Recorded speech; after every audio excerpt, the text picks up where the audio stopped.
que diz assim, irmãos: de maneira que, irmãos, somos devedores não à carne, para vivermos segundo a carne, porque se viverdes segundo a carne, morrereis, mas se pelo Espírito fizerdes morrer as obras da carne, vivereis. Pois todos os que são guiados pelo Espírito de Deus, esses são os filhos de Deus. Porque não recebestes o espírito de escravidão para recair no temor, mas recebestes o espírito de adoção como filhos, pelo qual clamamos: Abba, Pai. O mesmo Espírito testifica com o nosso espírito que somos filhos de Deus. E se somos filhos, também herdeiros, e herdeiros de Deus, e herdeiros de Cristo. E se é certo que com Ele padecemos, para que juntamente com Ele sejamos glorificados. Pai, que estás dos céus, te agradecemos, Senhor, pela tua infinita misericórdia, Pai, que o Senhor tem nos dado como igreja, vivendo num ambiente hostil, um ambiente desfavorável com o teu evangelho, Pai. Mas o Senhor tem separado homens e mulheres, jovens e crianças, que permanecem fiéis à tua santa e rica palavra, Senhor. Pessoas que se desprenderam do mundo para estar te adorando, Pai. Pessoas que perderam a glória deste mundo, mas ganharão a glória eterna, Senhor, do teu reino. E é estes, Pai, que hoje te adoram no dia do Senhor. Nós também te pedimos, ó Pai, uma iluminação em nossas mentes, para que possamos compreender a profundidade da riqueza da tua doutrina, ó Deus. Que ela serve, ó Pai, para dar um testemunho externo também daquilo que nós já somos, ó Pai. E eu te peço essa bênção aqui especial, em nome do nosso Senhor e Salvador Jesus Cristo. Amém, queridos. Podem sentar, irmãos. Estou sentindo falta de muitos irmãos hoje, tá? Nós estamos falando aqui sobre a Epístola de São Paulo, no capítulo 8, Santos. E hoje vamos tentar falar aqui dos versos 12 e até chegarmos no final da epístola. Então aqui nós vamos dar essa continuidade, porque paramos aqui na semana passada, onde falei sobre a certeza da salvação, que salvação não se perde, salvação não foi emprestada, a salvação ela foi dada para a igreja, santos. Se vocês pegarem hoje a parte central do cristianismo hoje, ele é subdividido em catolicismo romano, ele é dividido na área reformada, que é a segunda ala, a terceira ala, os pentecostais, e a quarta ala, os neopentecostais. E a quinta ala está aquela mistura, que as pessoas já não sabem bem no que crerem, tá? Mas essas são as alas principais do cristianismo. Falando ontem aqui na doutrina, irmãos, nós chegamos a falar da seguinte expressão, que tem pessoas que não sabem, estão dentro de igrejas e ainda não conhecem aquilo que deve ser defendido, que deve ser crido. Então nós temos que ter as nossas raízes descobertas. A árvore, irmãos, ela tem raízes, e as raízes do cristianismo, ela é bem profunda. E quando nós falamos de assuntos feitos estes, sobre soteriologia, salvação em si, parece um bicho de 7 cabeças no meio da sociedade cristã. Falar de palavras como decretos de Deus, concurso de Deus, predestinação, essas coisas parece que o mundo ainda passeia a passos curtos com relação a esses ensinos. São assuntos históricos e assuntos não complexos, porque está dentro da Escritura e fala com um linguajar solto dentro da Escritura. E quando falamos de salvação não se perde, parece que a própria sociedade cristã rejeita isso. Paulo é o apóstolo dos gentios, ele traz este ensino para a igreja com a maior propriedade de dizer que salvação não se perde. Salvação, ela é uma das dádivas da graça especial de Deus. Falamos de graça comum e falamos de graça especial. Isso aqui é graça especial. A obra vicária de Cristo, quando eu falo de obra vicária, eu estou dizendo obra de substituição. Deus substituiu nós na cruz, irmãos. Se você ainda não sabe o que é isso, eu convido vocês a mergulhar nas Escrituras. Não na parte rasa, mas na parte profunda, santos. Porque ela mostra que condenação não é produto da igreja, mas é um produto que Deus fez com maior carinho para ser entregue ao mundo, queridos. Nada que Deus faz é por acaso. A igreja, Paulo disse que nenhuma condenação há para os que estão em Cristo Jesus. Esta é a abertura do capítulo 8. Se você observa os capítulos 1, 2 e 3, Paulo está fazendo uma degradação do caráter humano. Ele está humilhando o homem, colocando ele no seu estágio original. Ele não presta. O homem é inútil, é uma desgraça, uma ofensa à santidade de Deus. E Paulo coloca isso nele. No capítulo 3, Paulo coloca o homem no seu devido lugar. Não há um que entenda, não há um que busque a Deus, porque todos se extraviaram do caminho de Deus. Todos, não tenha um só que se salve. O capítulo 4, Paulo traz a justificação pela fé do homem. Como esse homem é justificado diante de Deus? Por si próprio? Não. Pelo um ato de fé, e que a fé também é doada pelo próprio Deus. Capítulo 4, capítulo 5, Paulo mostra que como o homem pode chegar diante de Deus. O capítulo 6, Paulo mostra que o pecado ainda é uma agressividade para a igreja e para a raça humana, queridos. O pecado destrói. O pecado foi feito para isso, irmãos. Um produto interno que é autodestrutivo para a igreja e para a raça humana. Mas ele foi criado com seu objetivo secundário, que é acabar com a vida das pessoas. E ele acaba, porque ele foi feito para isso. E no capítulo 7, Paulo traz aquela analogia que a lei também, como um instrumento de Deus, que serve para várias coisas, e uma delas para glorificar a Deus, para mostrar o caráter de Deus, e também para matar o homem, santos. Ela também tem esse caráter. Além de mostrar Deus, a lei, o caráter e santidade dele, ele também mostra quem é o homem. A lei tem uma profundidade de penetrar nas partes mais íntimas da anatomia humana e mostrar o que o homem é. A lei mostra. Ele disseca o homem por dentro e traz a sua tonalidade para fora, mostrando que você é um depravado, um pecador. Não é coisas que nós escutamos aí fora, que o homem é bom, que o homem presta, que existem algumas partes inerentes do homem que presta, mas quando nós abrimos as Escrituras, observamos que esse homem não tem nada de bom. Nenhuma parte nele é boa, santos. Todas estão fora de Deus. Então ele não presta. Aí quando chega no capítulo 8, Paulo diz assim: nenhuma condenação há para os que estão em Cristo Jesus. Parece que nós estávamos respirando debaixo d'água e saímos agora e demos aquela respirada bem aliviada. Sabemos que Deus não matará a sua igreja. Deus não condenará os seus santos. Mas pelo contrário, Deus salvará o seu povo. Vivendo num mundo hostil, e muitas das vezes pecamos contra a santidade de Deus. Mas mesmo assim Deus disse: é o meu povo que está na minha proteção. Como Israel esteve na proteção de Deus no Antigo Testamento, só era considerado povo de Deus quem estivesse dentro desta aliança, irmãos. Deus trabalha com alianças. Tudo bem, Clécio, eu sei que a maior parte dos cristãos não crê nisso, como o catolicismo, pentecostais não crê em pactos, em alianças. Mas Deus, querendo ou não, trabalha com pactos, Deus trabalha com alianças, e Deus salva quem está dentro dessa aliança, irmãos, independente se ele seja branco ou negro, pobre ou rico, a classe social, a classe financeira dele, não interessa, Deus salva pecadores, santos. E Paulo quer mostrar aqui que esta é uma profundidade de que a igreja deve conhecer o seu papel diante dele, santos.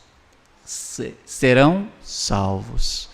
Mas também, irmãos, tem um papel crucial dos cristãos, que eles têm que cumprir na terra: afastar-se do pecado, que é o inimigo mortal da igreja. Tudo bem que o poder máximo que o pecado exerce em si, ele não tem mais moral nenhuma com a igreja, santos. O que o pecado tem hoje de potência é com o mundo, em querer matar a pessoa. Porque Paulo diz, o salário do pecado ainda é a morte, queridos, não mudou não. Mas com a igreja, esse efeito foi quebrado, foi aniquilado pelo poder da cruz. Enquanto nós não entendemos a eficácia do poder da cruz, a cruz é simbolismo do cristianismo. Ela é maldição e ao mesmo tempo bênção para a igreja de Deus. Maldição porque aquele que for pendurado nela está dizendo que é um bandido, um criminoso. Mas ao lado do cristianismo, a cruz não olha para esse ponto. Ela aponta que a cruz salva pecadores. Ela não brinca de possibilidade de salvação, como é prescrito no evangelho aí fora. O falso evangelho ensina que com a morte de Cristo, as possibilidades foram abertas.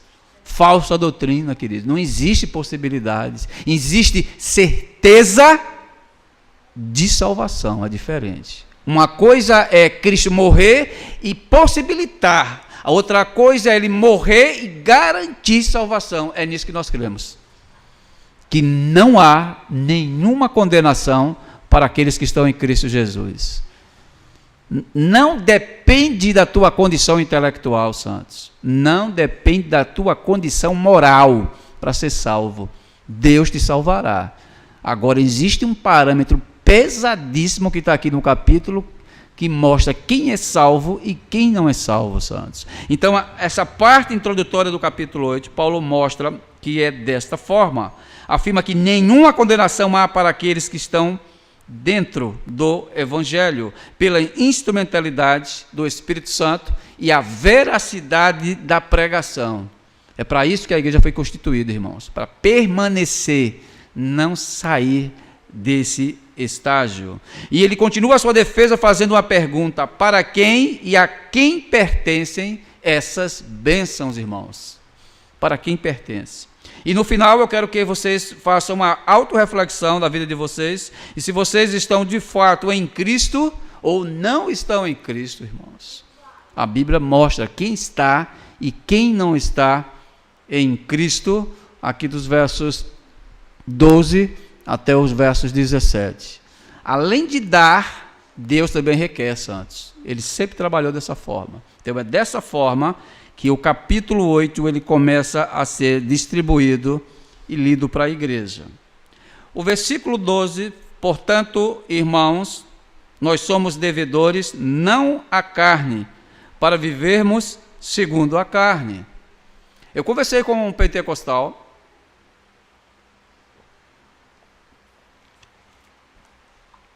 falando sobre esses termos, sobre carne, sobre espírito e sobre comportamento ético de um cristão. E ele disse: vocês são assim interessantes, eu gosto de conversar com os presbiterianos. Eu disse: em que sentido? Ele fala que vocês são diferenciados. Eu disse: isso eu já sei que somos diferenciados, mas isso não é o orgulho da igreja presbiteriana, porque é diferenciado. Porque, querendo ou não, nós temos por obrigação de ser diferenciado do mundo. Isso é normal, é uma coisa normativa que não deve espantar nenhum presbiteriano. Mas ele diz: Clécio, eu não estou falando por esse prisma, que vocês são diferenciados do mundo. Eu estou falando, vocês são diferenciados do restante dos cristãos. Se existe uma ala mais intelectual do que vocês, eu não conheço. Os presbiterianos se destacam na parte no campo intelectual. Agora, no campo prático, vocês deixam a desejar. Eu disse: fechado. Não eu não. Eu estou fora desse círculo vicioso. Eu estou fora. Mas uma boa parte é verdade, queridos. E ele disse outra coisa. Quando vocês dizem assim, uma vez salvos, salvos para sempre. E quando você olha para um versículo feito esse aqui, nós somos devedores, não da carne. Você quer dizer o quê? Que eu não sou escravo desse sistema. Eu não sou escravo dos prazeres que estão dentro de mim, do meu corpo. Então ele disse, vejam bem se eu compreendi o que você quer dizer. Quando vocês dizem, uma vez salvos para sempre, eu entendo que muitas vezes vocês fazem coisas que estão fora do prumo e que vocês não têm medo de perder salvação. Então eu posso fazer o que eu quero? É isso que ele quer dizer. Eu posso fazer o que eu quero? Eu digo, sim, nós fazemos o que queremos, mas dentro do conceito de Deus. Todas as coisas são lícitas, disse o apóstolo Paulo, mas nem todas convêm. E o que é que convém e o que não convém dentro das Escrituras? Está assim. Eu disse, de cara eu vou quebrar aquela doutrina dos infernos, chamada livre-arbítrio. Pode esquecer ela, querido. Ela não tem poder aqui, santos. Ela não existe aqui. A carne vê a esfera de uma pessoa não regenerada. O que significa isso, irmãos? Uma pessoa não regenerada, ela não tem domínio próprio. Ela só tem uma coisa, ela é dominada pela carne. Ela é dominada pelo sistema que a cerca. Então ela não tem uma opção de dizer assim, hoje eu não vou pecar. Na empresa, quando dá 12 horas, meu irmão, eu fico que não aguento. O meu gerente fica assim, lá vai o agoniadinho para o refeitório. Por quê? Eu não aguento. Meio-dia eu quero almoçar. O meu sistema orgânico, digestivo, diz assim, pare e vá almoçar, que eu não aguento não. Tem que almoçar. E se eu disser assim com livre-arbítrio, olha, eu não vou almoçar, eu não vou mais beber água, eu consigo? Não consigo não, santos. Porque não, é incontrolável, santos. É como se fosse um vício. Incontrolável. O pecador fora de Cristo, ele não tem opções, entendam. E qual é a opção que ele tem? Obedecer à sua natureza. Porque sobre ele, irmão, tem 3 forças que estão regendo a vida dele. A sua própria natureza, o pecado que habita nele e Satanás, que também gerencia a vida dele. E o quarto vem ele sofrendo antagonicamente todos esses poderes que o cercam. Então, quando eu disse para ele que a carne, quando a palavra grega sarx, significa não é partes do corpo, mas é a sua totalidade do seu corpo, irmãos. Toda a totalidade do seu corpo. Então, quando o texto de Paulo diz, portanto, irmãos, veja como Paulo é inteligentíssimo. Toda vez que ele usa essa palavra, portanto, ele está recordando aquilo que está lá atrás. O assunto que ele falou a semana passada. Ele está reforçando. Então, quando ele diz, portanto, agora ele diz, nós somos devedores. Ele dá uma pausa, que é a vírgula, porque ela serve para dar um descanso na oração, e continua, não a carne, para vivermos segundo a carne. Nós não somos escravos da carne. Nós somos escravos de Deus. Não deixamos de sermos escravos. A escravidão é uma bênção de Deus, santos, quando ela é com a prioridade máxima. Porque nós éramos escravos do diabo, diz o apóstolo Paulo, servíamos ao nosso mestre com maior carinho e amor, sem sabermos disso. Aí Paulo diz que nós agora morremos, e quando ressuscitamos, continuamos sendo escravos. Doulos tu teu, a palavra grega expressa que é uma escravatura de amor com Deus. Que nós somos escravos não de uma forma como éramos com o diabo, mas de uma forma amável e justa diante de Deus. Que o nosso Deus, ele não deixou de ser Deus. É tanto que o apóstolo Paulo tem uma grande preocupação em escrever primeiro ao nosso Senhor Jesus Cristo. E a igreja não olhou bem para as prerrogativas. Jesus é Senhor antes de todas as coisas. Você tem que entender, ele é o teu Senhor, ou seja, você está sob o domínio do teu patrão, do teu Senhor. Porque antes de salvar, ele é Senhor de todas as coisas. Ele é Senhor de todas as nações. Ele é Senhor de toda a igreja. Se a igreja não olha para Cristo como Senhor e apenas olha como Salvador, ela está errada. Ela tem que olhar para Ele como seu Senhor. E nesse aspecto, irmãos, quando Paulo escreve sobre carne, ele quer dizer que nós não somos mais escravos de nossos desejos. Irmãos, eu peco todos os dias. Impossível isso de acontecer com o crente. Impossível. A Escritura, ela não falha, irmãos. Ela fala a verdade. Tinha uma igreja que eu fiz parte, que quando chegava a hora da ceia, era uma agonia. Esse irmão, toda vez ele se levantava e pedia perdão para a igreja. O sistema da igreja, né? Para que Deus perdoasse o seu pecado, para que ele pudesse tranquilamente ceiar diante de Deus. Se isso acontecia mensalmente, então ele estava em pecado todos os dias, irmãos. Todos os dias era um tormento para aquele homem. Crente não vive em pecados, meu irmão. Isso é um distúrbio que foi colocado dentro da igreja. Que o crente acha, que o crente pensa, que o crente crê que ele peca todos os dias. Ele não peca todos os dias. É uma confusão teológica, santos, por causa de uma falsa compreensão. Uma falsa compreensão gera uma falsa segurança. Uma falsa compreensão das Escrituras gera falsos crentes. Por isso que o crente tem que estar debaixo da veracidade de uma catequese perfeita, queridos, que é os ensinamentos de Cristo, porque senão ele fica perturbado. E a maior parte da cristandade anda perturbada diante de Deus por causa de pecados.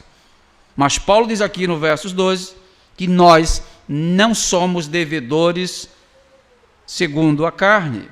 De fato, irmãos, nós éramos devedores da carne. O verbo está no passado, éramos devedores. A carne aqui é a nossa natureza pecaminosa que nós tínhamos lá atrás.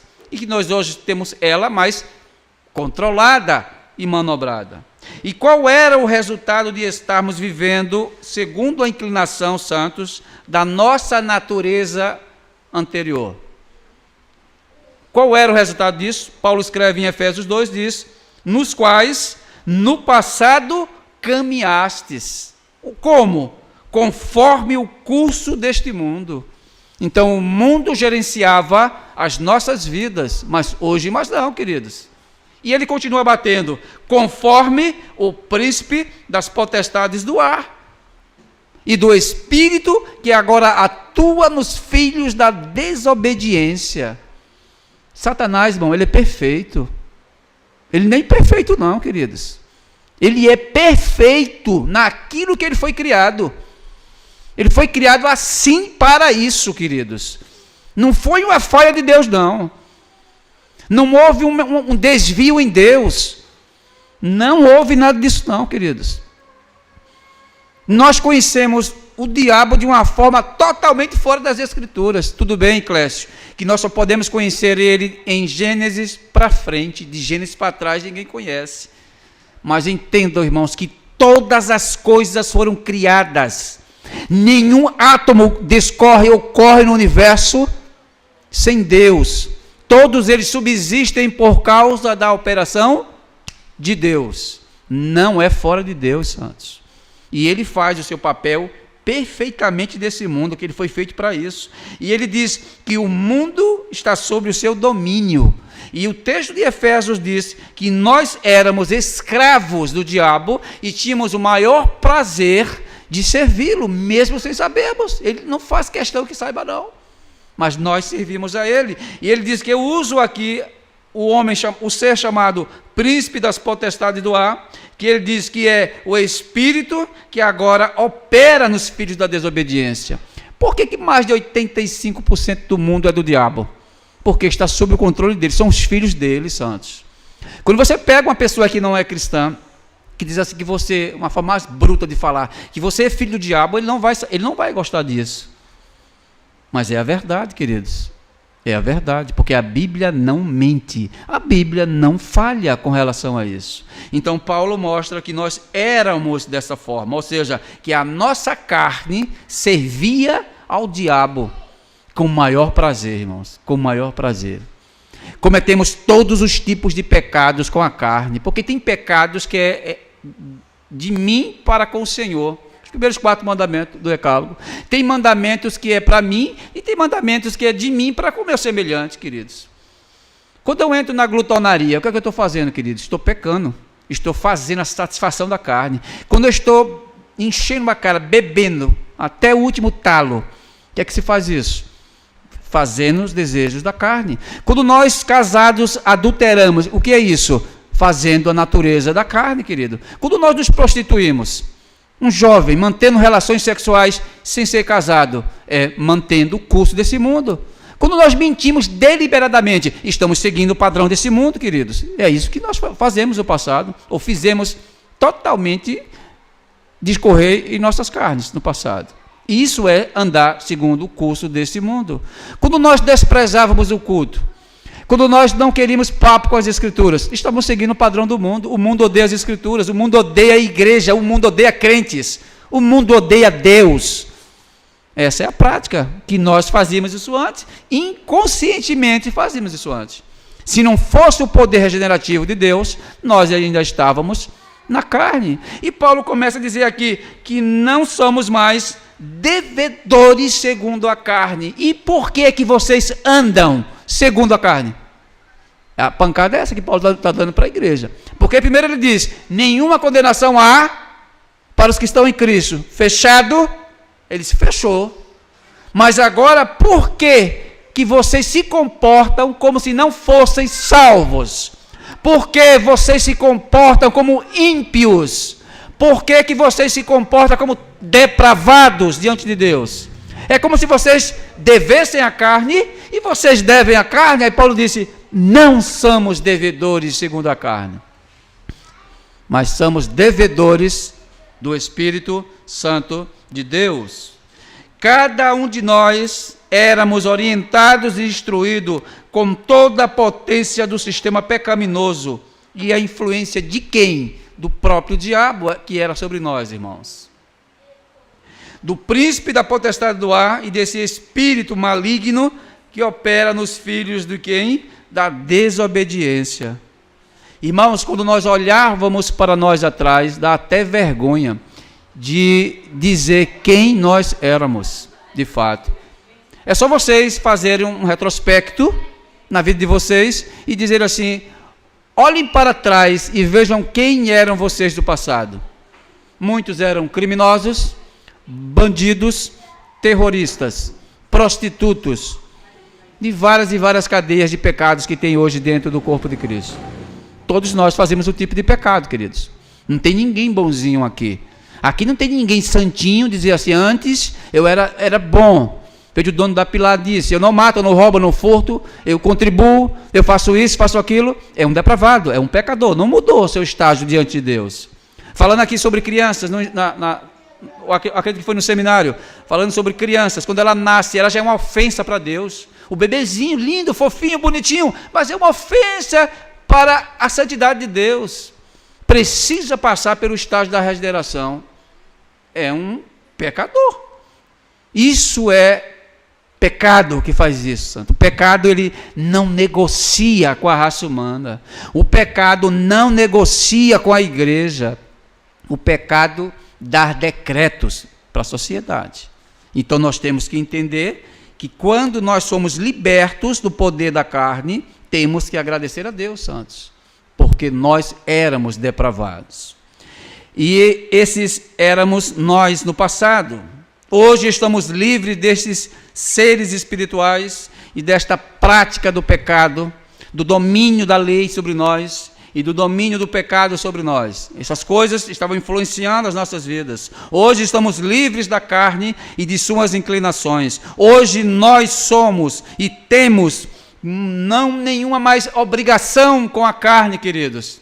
Lembrem-se, vocês não têm nenhuma serventia mais com a carne, nenhuma obediência com a carne, nenhum favor com a carne, queridos. Ela morreu, entendam isso. A carne está morta. Eu não posso mais negociar com ela. Eu não posso escutar conselhos da carne. É interno, viu, irmãos? Isso é interno, não tem como fugir não.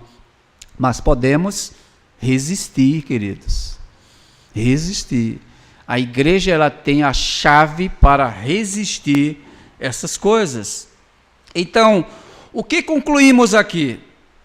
Se nós não estamos mais na carne, não temos nenhuma obediência a ela, vejam como ele abre a sessão, o apóstolo Paulo. Assim, pois, ou portanto, indica aqui a condição que foi o resultado daquilo que foi falado anteriormente, que uma vez libertos do pecado e agora estando nas condições favoráveis, não estamos mais debaixo de condenação, mas debaixo da bênção, eu tenho que viver um modo de vida diferente. Totalmente diferente, santos. Totalmente diferente daquilo que nós éramos no passado, santos. E Paulo convida a nós fazermos esta reflexão. E que o Espírito Santo transmite segurança e vida em abundância. Ele faz isso conosco. Vida nós temos dual. Eu tenho vida biológica e tenho vida espiritual. Não morrerei eternamente, irmão. Isso a ciência não pode comprar. Nós viveremos eternamente diante de Deus e da raça humana. A terra foi feita para ser constituída e a igreja foi feita para viver eternamente entre os dois. A igreja viverá para sempre, irmãos, para sempre. Não existe como desvincular essa realidade. Essa é uma realidade que Paulo quer trazer à tona. E com essa aplicação do Espírito Santo, somos livres do poder do pecado e das influências negativas da carne, queridos. O que Paulo está ensinando aqui, queridos, que nós não somos mais escravos da carne. Acabou a escravidão. A lei áurea passou, no modo formal de falar, mas também da forma espiritual, nós nos livramos do poder dela. Então, essa expressão grega que fala de carne, quando ele fala escravo da carne, doulos sarx, quer dizer, a carne não é algum pedaço da carne que está em nós, mas ele quer falar da sua totalidade dos nossos corpos. Os nossos corpos, na sua totalidade, não servem mais ao pecado, não servem mais aos prazeres que nós tínhamos na nossa mentalidade corrompida lá atrás. Agora foi mudado, irmãos. As pessoas, quando olham para você, vê algo diferente. Vocês já pararam para pensar nisso? Quando as pessoas observam vocês como cristãos, como é que elas descobrem que vocês são cristãos? Porque eu ando assim? Feito um liturgo? É por causa disso? Temos vestes internas que demonstram que nós somos filhos da aliança de Deus, santos. Não é preciso eu andar com este livro para dizer quem eu sou. Eu não ando com ele externamente, santos. Eu faço o que Davi faz, que Davi fez e que nós devemos fazer. Eu guardo a tua palavra aonde?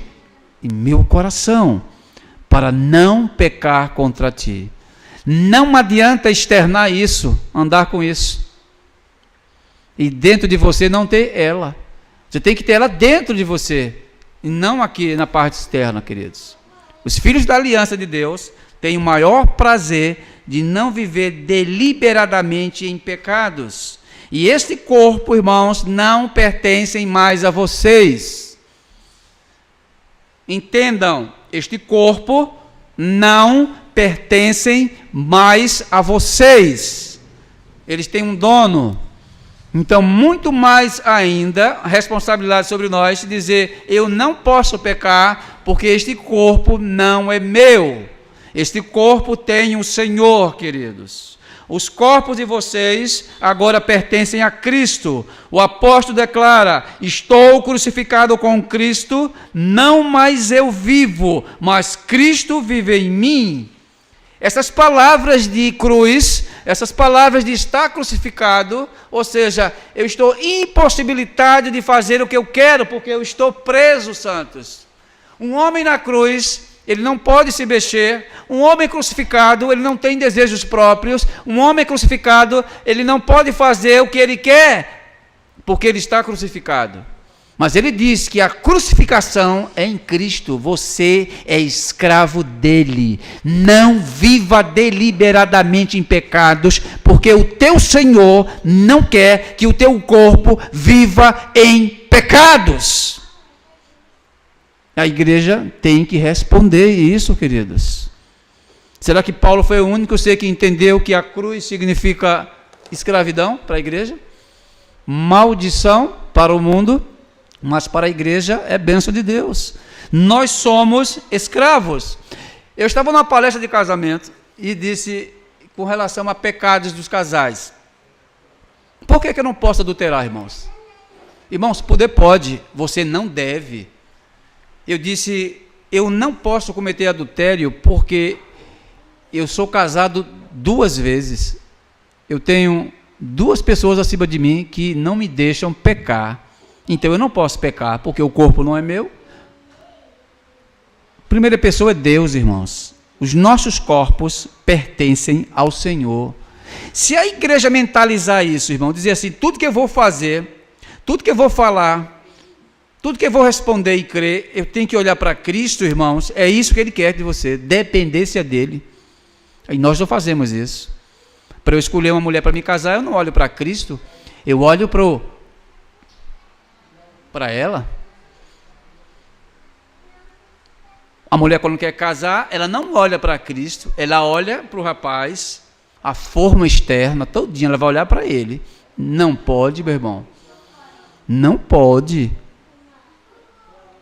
Ah, mas quem escolhe sou eu. Quem disse a você que é você que escolhe? Quem disse a você que é você que escolhe? Ele deixou a forma pronta. A forma é essa aqui, ó. É desse tipo de mulher que você tem que se envolver. É desse tipo de homem que você tem que observar.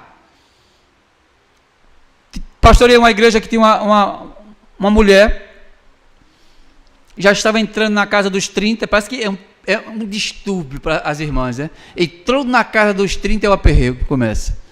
Não achou o homem, aí começa a agonia, para querer casar. Quando ela precisa casar. Aí parece que o primeiro que vem ela pega. Porque, infelizmente, ela não quer ficar solteira. Aí pega qualquer tipo de homem. Meu Deus do céu, faça isso não. Não faça isso, porque não pode. Você tem um patrão que é Deus, ele determinou a forma como você deve buscar as coisas. É por isso que eu não posso servir mais a carne, porque agora eu tenho um Senhor. E os homens da igreja? Os homens, eles não têm essa preocupação de dizer assim, eu estou envelhecendo e eu vou ficar para o titio. Não tem isso. Mas também tem homens que procuram mulheres fora do padrão, queridos, que não pode. A primeira coisa que o homem tem que olhar para a mulher e a primeira coisa que a mulher tem que olhar para o homem não é a parte externa, irmão. Eu sei que é a primeira que ele olha, é a externa. Mas ele tem que olhar para a parte interna dela, ou dele, queridos. Vai ver caráter, personalidade dele. É um homem que ama a Deus, é um homem ou uma mulher que é obediente aos pais, é uma mulher e um homem que ama a igreja, que gosta de estar no culto. São pessoas desses níveis que nós temos que observar, porque é o padrão que Deus estabeleceu, santos. Agora, se você for atrás da mulher porque ela é bonitinha, tem um corpo de violão, você vai tocar esse violão nos infernos, porque você vai se quebrar diante de Deus, porque não podemos escolher uma forma que está contrária à Escritura, porque se vivemos deliberadamente com essa cosmovisão, estamos da carne. Totalmente na carne, queridos. É isso que a igreja tem feito. A igreja tem distorcido o que o apóstolo está dizendo. Isso é viver na carne, queridos. Isso é viver fora da carne. Crucificado significa eu sou livre, mas dentro da esfera de Deus. Deus me dá liberdade para poder escolher as coisas. Mas é aquilo que Paulo disse, todas as coisas são lícitas, mas nem todas convêm. Isso não convém, então é obras da carne, queridos, totalmente da carne. E o que a igreja tem feito hoje é mais carne do que espírito, irmãos. Carne pura dentro das igrejas. Eu estou falando de igreja, eu não estou falando de instituições religiosas, não. Eu estou falando da nossa raça, do nosso povo, que é cristão e não mantém aquilo que foi dado a ele no passado, queridos.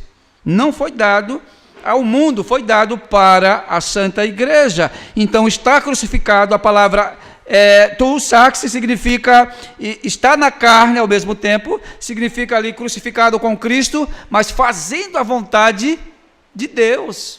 Não é isso a resistência nossa, queridos? Nós temos que resistir o que é a carne e deliberar os nossos corpos a Deus, mas nós fazemos o contrário, deliberamos a nossa carne aos prazeres mundanos e prendemos-nos a Cristo. Não pode, meu irmão, não pode. E nem deve ser dessa forma. Então, o simbolismo da cruz é o resultado inerente de estarmos na graça, santos. A palavra graça, irmãos, de uma forma mais rasa, mais vazia, significa o quê? Favor imerecido. Eu não mereço, mas eu ganhei, vou viver a minha vida sossegado. Eu vou para o culto quando eu quiser, eu louvo quando eu quiser, eu prego quando eu falo do evangelho quando eu quiser. Então, quando eu quiser, ele não entendeu nada, irmão. Está na graça, é simbolismo de escravatura. Graça significa que você está preso, a graça significa isso. Um favor que Deus te deu, que favor? De te salvar, que tu é um imundo, um pecador, um regenerado, um homem desprovido, então ele te salva por meio da graça, mas essa graça quando te abocanha, te coloca num patamar que ele vai cobrar de você, queridos, totalmente de você. Você pensa que a esfera da graça é mais branda do que é da lei? Na lei tu estava assim, tu só era homem chamado de adúltero se fosse pego no ato, aí tu estava quebrado, porque tu ia morrer. Jesus chega e diz assim, comigo não é assim não, viu? Comigo é assim, o homem quando olhar para uma mulher com um coração, com um olhar impuro, já cometeu adultério, não é nem preciso tocar nela, meu irmão, só com o olhar de querer tê-la na cama, já pecou. Então, meu irmão, a igreja peca com relação a isso, porque a maior parte da humanidade, ela faz isso, antes. A maior parte da humanidade, ela comete esse tipo de pecados. Então, isso aqui é estar vivendo deliberadamente na carne. Não estamos mais na condição de escravos da lei, santos, mas de escravos totalmente da graça de Cristo. Quando você diz assim, por que você fala que eu não sou mais escravo da lei? Aí eu peguei a mensagem pela metade. Eu não entendo, irmãos. A lei, santos, Paulo disse que ela é boa, santa, justa, é uma bênção de Deus, mas ela tem um mecanismo dela, quem não conseguir obedecê-la, ou seja, quem estiver debaixo dela, ela vai fazer isso, ela vai sufocar até matar as pessoas, porque esse é um dos papéis cruciais da lei. Então, por isso que Cristo teve que nos tirar da opressão dela e nos colocar acima dela. Em que sentido? Que não vivemos mais sendo sufocados pela regência da lei. Porque se vivemos deliberadamente ainda escravos da lei, ela ia nos matar. Aí ele usa aquela analogia do casamento, que era o nosso marido, e ele era muito duro conosco. Então nós fomos libertos desse marido duro, perfeito, ele era perfeito, viu? E nós somos uma mulher imperfeita, a igreja. Já viu aquele casamento, irmãos? Que o marido chega em casa, a casa está toda bagunçada, a mulher com o cabelo arrepiado, os filhos tudo sujos, a comida não foi feita, ele chega e estoura com ela. Trabalha o dia todinho que Deus dá, e chega em casa, está uma bagunça dessa.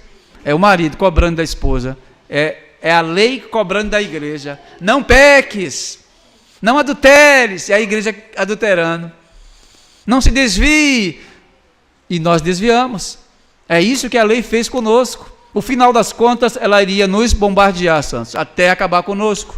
Então foi o que Deus fez, tirou pela graça o poder que a lei tinha de condenar e o poder do pecado que sufocava a igreja, porque os dois andam juntos, viu? Lei e pecado estão juntos, de braços dados. Em que sentido? O pecado é alimentado pela lei de Deus.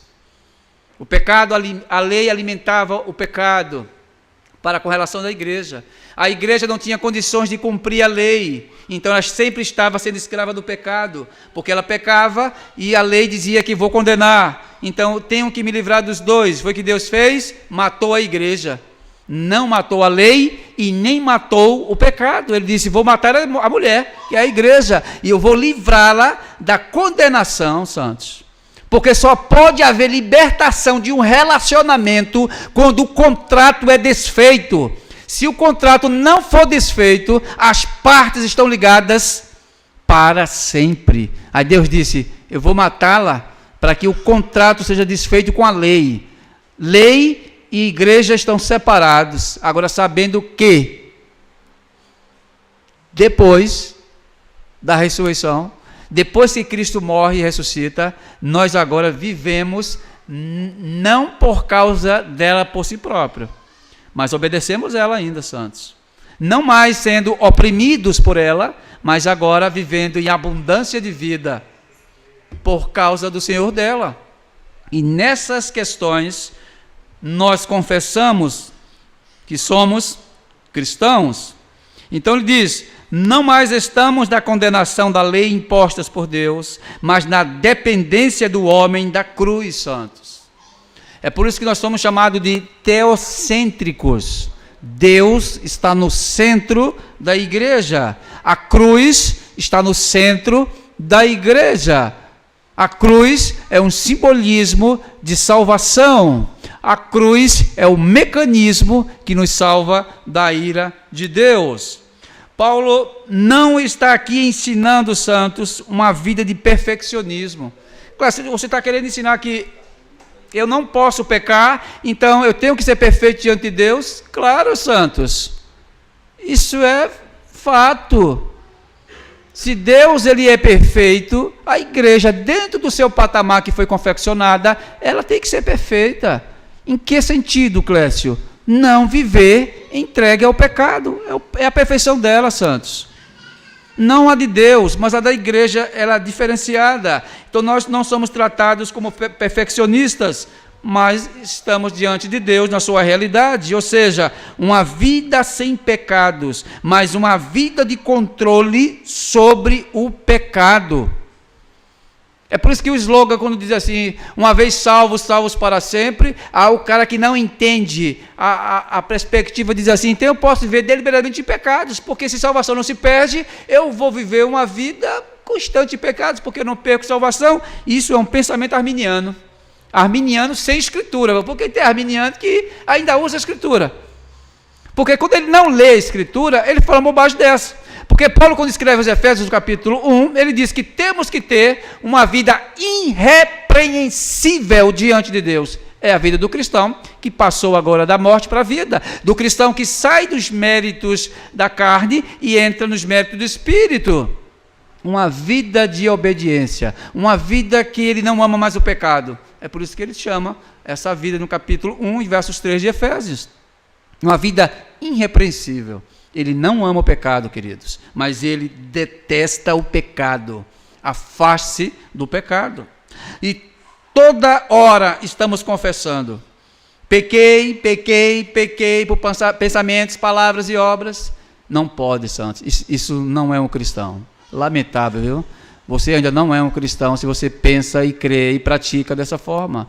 Eu peco todos os dias, que isso é uma miséria, rapaz. Isso é uma vida de uma pessoa fora de Cristo. Não pode um cristão estar assim dizendo todas as vezes, toda hora eu peco. Vamos dizer, 24 horas, então ele está pecando 24 horas diante de Deus. Como é possível um cristão viver 24 horas em pecados? Como é possível? Não é possível, meu irmão. Isso é engano que foi enxertado na mente da falsa igreja. Não pode viver desta forma. É impossível que um crente viva pecando todas as horas, todos os dias, toda semana, todo mês, incansavelmente. Houve um divórcio, irmãos. Já está separado, rapaz. Não houve um divórcio, meu irmão. Você não se separou-se do pecado, você não se separou-se da lei de Deus, você não deve mais à carne, mas por que você está vivendo com a divorciada ainda? Tem crentes que vivem agarrados, mantendo relações íntimas com a divorciada. Viu? Pode não. Já está dizendo, você está divorciado da carne. E por que nós estamos ainda agarrados com ela, queridos? Então, é impossível vivermos desta prática. Quem vive pecando constantemente não passou pelo crivo da graça, santos. Ele continua escravo da lei. A realidade é essa. É aquele ditame que nós temos dentro da igreja. Eu passei 10 anos dentro da igreja. Eu passei 15 anos dentro de uma igreja e depois eu saí. Aí eles usam essa expressão de desviados. Não existe desviados, irmãos. Veja como o linguajar bíblico é. É mais fácil você falar de que não tem desviados do que eu falar uma coisa mais difícil, que tem desviados da igreja. É para poder satisfazer o meu ego, para satisfazer a minha falha. A Bíblia diz, santos, que não existe desviados. 1 João 2,19 diz, eles saíram do nosso meio, mas nunca foi os dos nossos. Porque se fosse dos nossos, eles teriam permanecido conosco. Mas ele se foi para que ficasse manifesto, e eles não pertencem a nós. São bodes dentro das fileiras da igreja. Não existe desvio, santos. Existe crente sem maturação, aí está certo. Crente meninos, que precisa amadurecer. Nem que tenha que colocar nele carbureto para ele amadurecer. Ele vai ter que amadurecer. Ele não pode estar com a mentalidade de infante dentro da igreja, queridos. Não pode. Então, essa prática de pecados dentro da igreja, isso é estranho a ouvir isso dentro da igreja, queridos. É estranho você escutar dizendo assim de um cristão, eu vivo em pecados constantemente, todos os dias eu estou em pecado. Isso na igreja primitiva era estranho ouvir esse linguajar da comunidade. Isso é coisa nova, coisa nova. Por questões de brotar falso ensinamento no meio da comunidade, geram falsos crentes dentro da comunidade. Aí nós ficamos acostumados a ouvir uma mentira sendo cantada como sabiá no nosso ouvido todos os dias. Já dizia o grande filósofo, que uma mentira contada várias vezes, ela se torna verdade dentro da comunidade. Mas por que ela se torna verdade? Porque a verdade, ela não é ressoada com avidez dentro da igreja. E se nós abríssemos nossas bocas e falássemos da verdade, a mentira não prevalecia. Mas por que prevalece? Porque a verdade é sufocada, ela não é falada no meio da sociedade, queridos. Então Paulo mostra que isto não pode ser verdade. Viver deliberadamente segundo a carne e ao mesmo tempo dizendo que somos cristãos. Não somos cristãos, irmãos. Estamos bem afastados dessa realidade, santos. Então nós não somos devedores da carne para vivermos pecando constantemente. Entendam, irmãos. Veja, ontem aqui na doutrina, falamos sobre isto, que a verdadeira fé, o que é que a verdadeira fé, ela produz do crente? Falamos disso aqui e até pedi desculpa aos irmãos por ontem, que a gente passou do horário, acabou era 9h20. O que é que a verdadeira fé, ela consegue produzir no crente? A obra de Cristo na cruz, ela eliminou o poder operador da carne, santos. Falando de novo nascimento e conversão, a fé fica no meio, centralizada.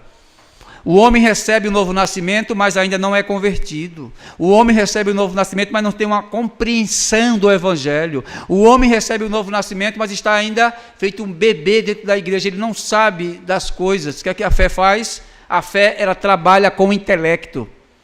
Como ouvirão se não há quem pregue? A fé, ela vem pelo ouvir o quê, queridos? Ouvir a pregação. Então ela ativa a psique do indivíduo para que ele receba a doutrina com muito amor e carinho. Então quando o indivíduo é um homem de fé, não é que ele é de fé porque ele produz isso, mas a fé é um produto de Deus no pecador. Então a fé, ela ativa todo o sistema mental do homem e faz com que ele se curve diante do senhorio de Cristo que está aqui dentro. Ele reconhece, irmãos, que ele é um pecador por causa da fé. Ele reconhece que é um miserável ofensor da lei por causa da fé e do conhecimento que ele recebeu. O conhecimento é ativado na mente dele. Ele diz: agora eu reconheço duas coisas, que sou um homem miserável e um homem que estou fora do Evangelho. Então, essa fé faz com que ele entre no Evangelho, e essa fé abre a psique dele para que ele receba a verdadeira doutrina e não viva mais em pecados. Não vai mais viver em pecados, deliberadamente não. Porque a lei de Deus que está na mente dele, com a ajuda interna do Espírito Santo, provoca uma metamorfose nele, não permite que ele viva deliberadamente em pecados. Aí quando você vê um crente deliberadamente em pecados, talvez ele não passou pelo processo regenerativo, talvez ele não passou pelo processo de fé, e talvez ele passou pelo processo principal, que é a tal da conversão.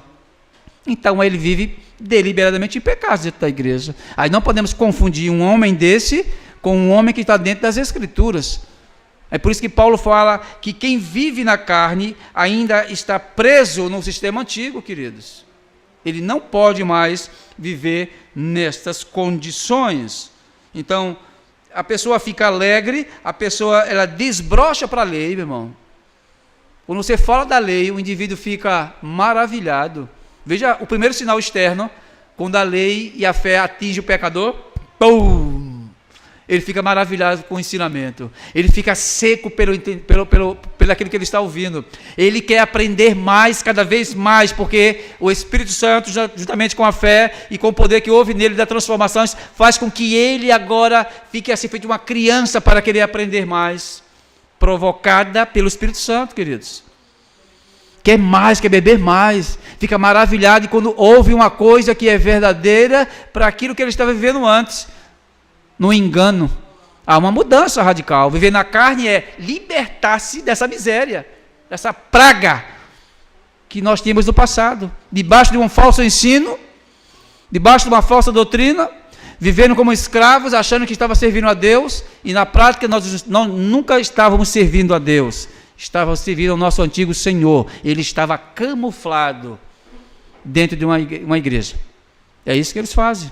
Então, viver na carne é a libertação. Viver na carne aqui é a coisa mais horrível que tem para o crente, porque ele entende que ele foi liberto, mas ainda pensa nas coisas da carne. Ele tem que se desfazer dessas coisas, queridos. E quando a Bíblia fala, como João descreve em 1 João 3, ele diz: qualquer que permanece nele não peca. Não entendam isso perfeccionismo. Essa não é o pensamento de João aqui na primeira epístola. Tanto Paulo, quando fala aqui em Romanos 8, e quando João escreve aqui no capítulo 3, e diz, João 3, qualquer que permanece nele não peca, e qualquer que peca não viu e nem o conheceu. Não quer dizer que você não vai pecar, quer dizer que você não tem mais uma vida deliberada e prazerosa com a mártia, com a arte de pecar, porque pecar é uma arte, queridos, que o diabo faz muito bem feito, e que os seus filhos copiam a sua essência e jogam nas suas práticas. Mas nós não somos mais dessa arte, queridos, nós não pecamos mais. Então, quando João diz aqui que qualquer que permanece nele não peca, é quando você diz assim: eu não amo mais o pecado, eu peco muito devagar, desacelerado, não peco como o mundo peca agressivamente, santos. Isso é viver nas dependências e nos átrios da graça, queridos. Nós não podemos viver deliberadamente na carne. Isto quer dizer que não é que nós pecamos, mas que não podemos viver mais da forma que nós tínhamos anteriormente, queridos. Todas as vezes que vocês forem pecar, lembrem-se dessas palavras. Todas as vezes que o pecado se apresentar de frente de vocês, pensem 2, 3, 4, 5, 10, 15 vezes antes de cometer pecados diante de Deus. Porque os nossos corpos não pertencem mais a nós. Essa prática pecaminosa, ela está praticamente a bilhões de quilômetros dessa vida que nós temos hoje. Nós estamos num patamar diferenciado, irmãos. Nós estamos num clima totalmente avesso daquele clima que nós tínhamos no passado. A nossa vida pecaminosa, ela não pode ser um selo em nossas vidas hoje. Nós temos que ter um exemplo prático. Eu tenho que olhar para Cristo e copiar Cristo. Um homem muito audacioso dentro do Novo Testamento se atreveu e disse: seja meus imitadores, como eu sou de Cristo, irmãos. Será que ele foi audacioso a dizer isso? Por que ele disse isso? Ele vivia na plenitude perfeita de Deus, irmãos. E ele sabia que a igreja pode caminhar debaixo dessa perspectiva também, queridos. Vivendo no mundo hostil, mas vivendo deliberadamente em Cristo. O pecado nos arrodeando e nós mostramos ao pecado quem nós somos, de fato. Isto é viver de uma forma cristã. A vida de experiência está abaixo do padrão bíblico. Tá? A vida de empirismo é uma vida prática, mas essa praticidade, ela anda de acordo com as Escrituras, ela não anda fora das Escrituras. Então essa prática, ela está amarrada, santos, à Escritura, ela não foge dela. E por que não estamos mais em condenação? Aí Paulo diz, simplesmente, não somos mais devedores da carne. Então como podemos descobrir se não sou um desses condenados? Como é que eu posso descobrir que eu não estou no mundo, santos? Tem ótica. A Bíblia usa ótica para mostrar a sua realidade, queridos. Quem não lê, quem não examina, não conhece essas verdades. Mas quem lê, quem se aprofunda e quem examina as Escrituras, sabe quem são salvos e sabe quem não são salvos. Isto a Escritura diz. Não somos mais devedores da carne, então nós somos salvos. Então como podemos descobrir se não sou um desses e que não sou um devedor da carne, querido? Aqui existe um propósito central no capítulo 8, mas não existem um só conceito na mente de Paulo, mas Paulo mostra vários ângulos para mostrar esta verdade. E Paulo continua tecendo a teia da sua argumentação, porque não somos mais devedores segundo a carne. Ele explica, o versículo 13 abre e diz, porque se vivemos segundo a carne, morrereis. Já matou. Aqueles que vivem segundo a carne, que estão dentro de comunidades cristãs, estão condenados. Simples de entender isso. Que é o bode com a roupagem de ovelha, vai para o inferno da mesma forma, querido. Com roupagem ou sem roupagem, vai para o Hades. Porque não depende da igreja salvar pecadores, mas depende da instrumentalidade de Cristo. Aí Paulo abre dizendo assim, se vocês que são cristãos, acham que são cristãos, mas vivem deliberadamente segundo a carne, vocês vão morrerem. Mas você não acabou de dizer que nenhuma condenação há? Exatamente, querido. Não há condenação para quem vive na carne, mas quem vive numa vida deliberada do Espírito Santo recebe vida. E o que significa esta vida? Está em conformidade com aquilo que Deus prescreveu. Você ama o pecado? Se você ama o pecado, você vive na carne. Você não vive no Espírito Santo. Paulo faz os dois polos. Os que estão na carne e os que estão no Espírito. A concepção de viver no Espírito, segundo os cristãos de hoje, veja que coisa distorcida das Escrituras. Nós somos carnais a espirituais. O que é isso, Clécio? Que nós temos carne e temos a essência de Deus, que é o Espírito Santo, terceira pessoa da Santíssima Trindade, que habita dentro de nós. Para um falso evangelho, o que é uma vida espiritual? É quando eu falo em línguas, quando eu interpreto, quando eu estou nesse movimento irracional, aí é um homem espiritual. Quando eu não falo em língua, eu sou carnal dentro da igreja. Quando eu não falo em profecias, eu não sou um homem totalmente espiritual, porque dentro dessas igrejas tem dois tipos de crentes. Um que é batizado com o Espírito Santo, segundo eles, e um que não é batizado com o Espírito Santo. Aquele que é batizado com o Espírito Santo, ele está num nível de espiritualidade elevadíssima. aqueles que não passaram pelo batismo ainda não experimentaram Deus de uma forma mais plena, tanto que eles interpretam o batismo como um preenchimento de poder. O batismo com o Espírito Santo, santos, tem nada a ver com isso. O batismo não se dá por duas etapas. O batismo se dá por uma etapa. Tudo bem, Clécio, que no período de transição da igreja foi 2. Por quê? Os apóstolos viviam naquele período do Antigo Testamento e do Novo Testamento, estavam se cruzando. Ou seja, os apóstolos foram convertidos, mas não receberam o batismo com o Espírito Santo. Por quê? Porque a palavra de Deus diz que o Espírito Santo ainda não havia caído sobre as pessoas.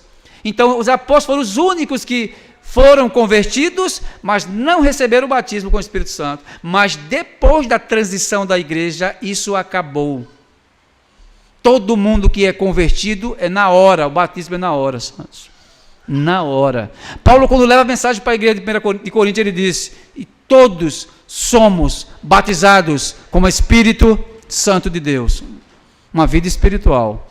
Que o Espírito Santo capacita o indivíduo, irmãos, a não viver de uma forma deliberada de pecados. Quando você vê um crente deliberadamente de pecados, um crente que não honra o culto, um crente que vive não numa vida de estudos da Escritura, um crente que vive uma vida mundana, prática aí fora, ele não passou ainda por esse poder transformador, queridos. Ele não é culpado não, viu? Entendam, ele não é culpado. Ele não passou. Quando a mente dele ainda está presa lá fora, é porque ele pertence ao seu mundo. Porque o Espírito Santo, o que é que ele faz, irmãos? A primeira pancada que o Espírito Santo faz, ele faz o quê? Regenera o indivíduo. O corpo está propício. O que é propício? Ele pode receber aquela coisa que Deus tem para dar. Aí, o segundo pacto que ele faz com o indivíduo, vai jogar nele a fé e vai gerar nele conversão. Conversão, irmão, é mudança não parcial, mas é mudança radical no indivíduo. Mudança radical. E por que ele não mudou? Continuou o mesmo ser. Raquítico, não gosta de estudar, não gosta de examinar, não gosta de culto, não gosta de orar, mas gosta de práticas mundanas. Então, ele não houve mudança nele. Mas ele está dentro da igreja. Está envolvido na obra da igreja, entre aspas. Aí você diz: eu conheço a pessoa que ela é, e quando ela não é, ela não consegue responder aos apetites e os apelos do Espírito Santo. Então, Paulo quer dizer que existe esses 2 tipos de pessoas dentro da igreja? Não, irmãos. Ele está dizendo que essa é a contraposição de uma pessoa que vive em Deus e uma que não vive em Deus. E ele disse: aquelas que estão na carne, elas vão morrerem. Dualmente, dual quer dizer corpo e espírito, Deus vai matá-los. Mas aqueles que vivem na dependência do Espírito, esses não morrerão, santos. Não morrerão. O pastor Sproul teve a felicidade de escrever, diz que existem algumas pessoas que estão dentro das igrejas, que são aqueles que acham que são crentes, mas não são. E tem pessoas que são crentes e não sabem que são crentes, e tem pessoas que não são crentes e sabem que não são crentes.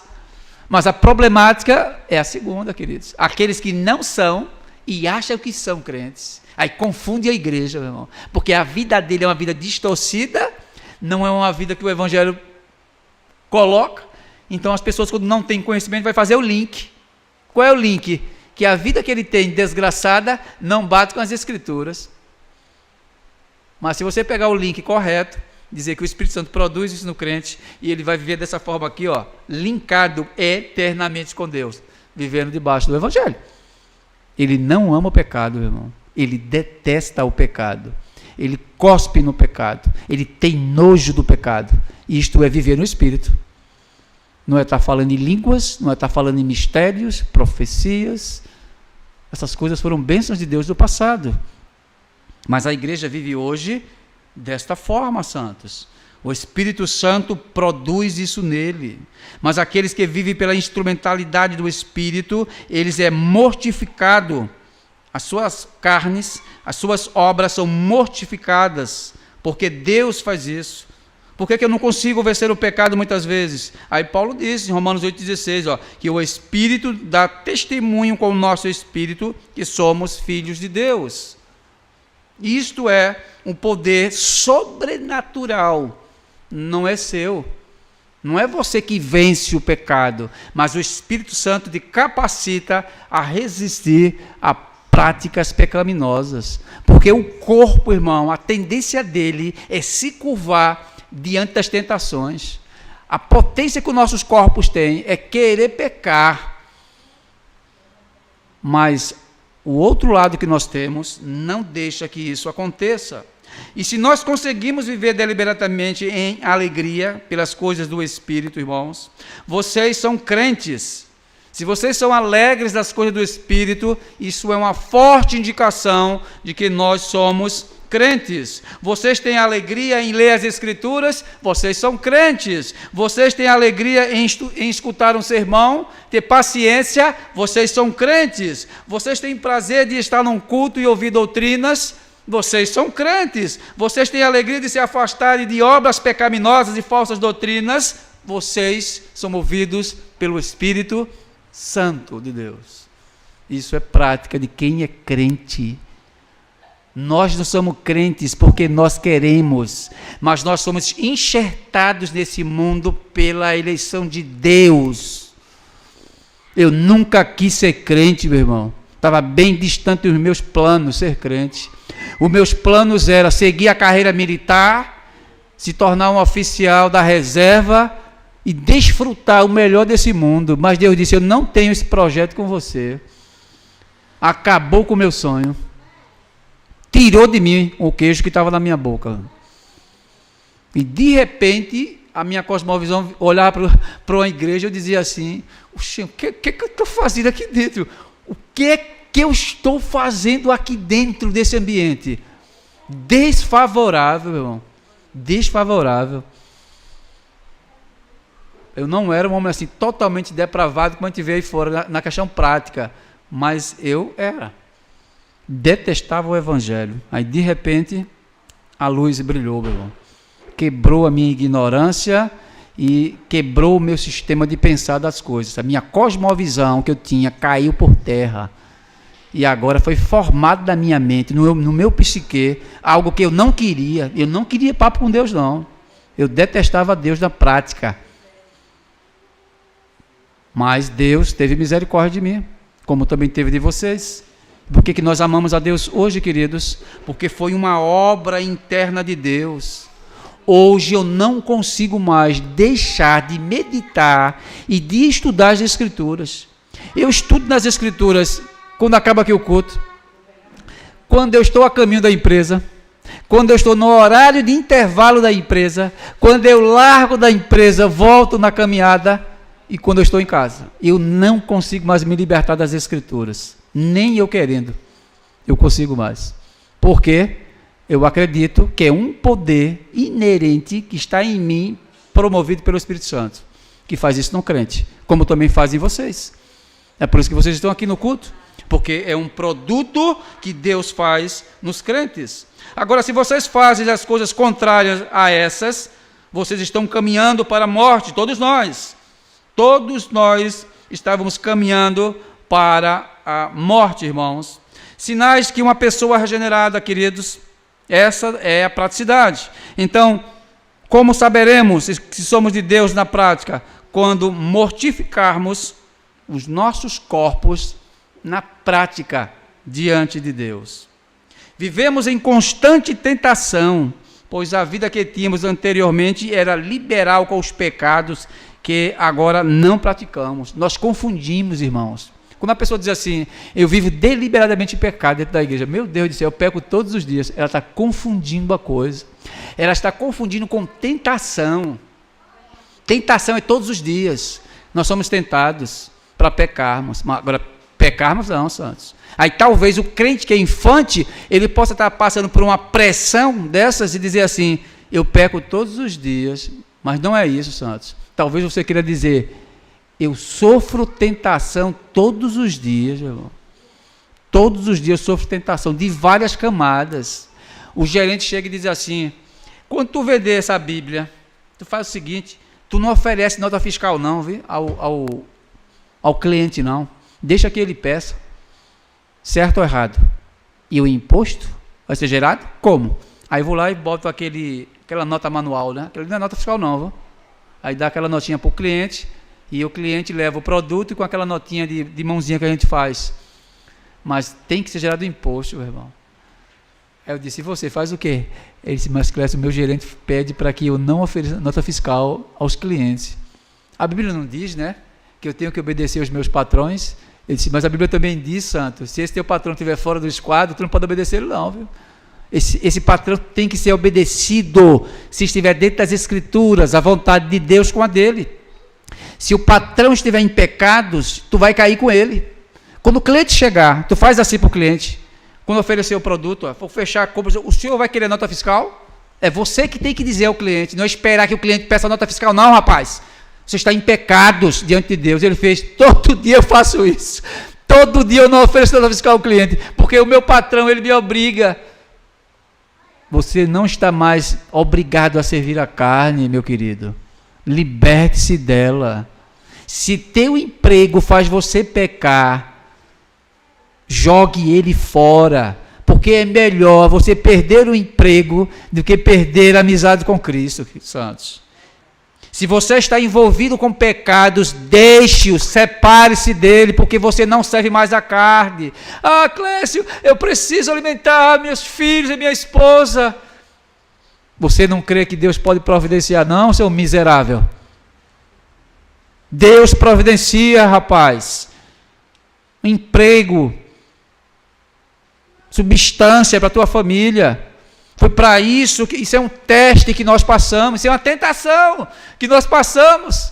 Está lá no emprego, um homem tentando a crente, dando em cima dela, uma mulher também dando em cima do crente, é tentações, é tentação financeira, estou vendo dinheiro fácil de pegar, tentações. Isso não é o pecado, isso são as tentações que nos cercam todos os dias. E eu posso me livrar delas, eu tenho que me livrar delas, irmãos. O texto fala muitas vezes, resistir ao diabo, e ele fugirá de vós. Então nós temos que resistir, meu irmão. Por quê? Porque quem está em nós é maior do que o que está no mundo, santos. Então não venha com aquele papo furado de dizer assim, eu preciso alimentar minha esposa e filhos, eu preciso fazer isso. Isso é carne, irmãos, não faça isso. Então a palavra de Deus nos orienta, santos, que nós temos que fazer uma autorreflexão sobre as nossas vidas. Os versículos do 12 ao 17 nos mostram que somos filhos de Deus e co-herdeiros com Cristo. Vivemos uma vida deliberadamente em pecados ou uma vida deliberada em Cristo, irmão? O que é que vocês me dizem na vida de vocês?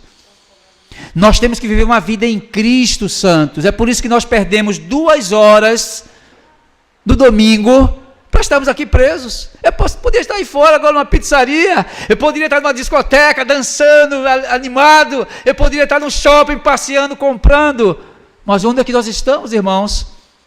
Estamos num ambiente fechado, fazendo um culto ao Criador e dizemos que estamos aqui para servi-lo na sua santidade, santos. O capítulo 8 aqui nos mostra que temos que fazer uma não é baixa não, reflexão para saber se estamos ou não na fé em Cristo, se somos carnais ou se somos espirituais, irmãos. E a triste notícia é, santos, que a maior parte da igreja vive como se estivesse ainda preso na maldita da carne. Não façam isso, irmãos. Vivam na alegria do Espírito Santo de Deus. Afastem-se dos pecados. John Owen fez um tratado muito bem feito, irmãos. A mortificação do pecado. E ele mostra no livro como é a ação do pecado com nós. Como nós poderemos mortificar os nossos corpos.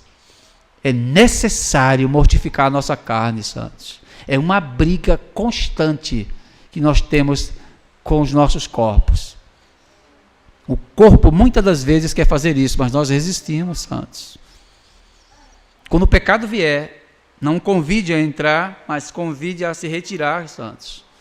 Isso é a postura de um eleito de Deus, e que nós não podemos nos conformar com estas coisas. justo e eterno Deus, Pai de nosso Senhor e Salvador Jesus Cristo, abençoa cada vez mais a tua igreja, Senhor. E nós somos alegres pelo teu Santo Espírito, que não tem nos deixado, e que a nossa carne ela não prevaleça, Senhor. Que o Senhor tem nos dado a força máxima que está em nós, através do teu Santo Espírito, para não pecarmos contra ti, Senhor. E somos felizes por isso. Somos felizes porque o Senhor tem nos dado um entendimento, um esclarecimento da tua palavra sobre nós. E que a nossa carne ela deve ser sufocada pela nossa espiritualidade que procede de ti, Senhor. Se eu não compreendo essas coisas ainda, Senhor, faz com que eu compreenda. Se eu não aceito, ó Deus, viver deliberadamente em ti, me ensina a andar, Pai, nesses caminhos. E que nós possamos respirar a tua palavra, caminhar na tua palavra, ver a tua palavra e ouvir a tua palavra, Senhor. Que nós possamos galgar cada vez mais um estágio de santificação plena diante de ti, Senhor. E que nós possamos não mais nos entregarmos ao pecado, Pai. Que é como uma força que está dentro de nós. O ato de crucificar, Senhor, significa que, como nós estamos crucificados em Cristo, é como simbolicamente estamos numa cruz. Vai chegar um momento, Pai, que eu não vou mais poder gritar, porque a cruz me prende e faz me sufocar diante disso. Da mesma forma é o pecado, Senhor. Ele vai gritar em nossos corpos, mas vai chegar o momento que o pecado vai diminuir os gritos internos. O pecado vai ficando enfraquecido diante de nós, pela nossa resistência do teu Santo Espírito, Senhor.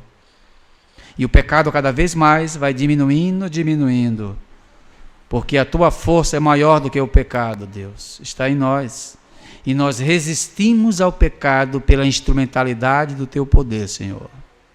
E eu te agradeço, Pai, pela tua igreja que está aqui hoje, para aqueles irmãos que não estão vindo para o culto, Senhor, estão fracos na fé, ajuda eles, Senhor, para que eles compreendam, ó Deus, que viver na carne é fazer coisas contrárias a ti, Senhor. Abençoa, Pai, cada um deles, em nome do nosso Senhor Jesus Cristo, aquele que vive e que reina para sempre. Amém, Senhor.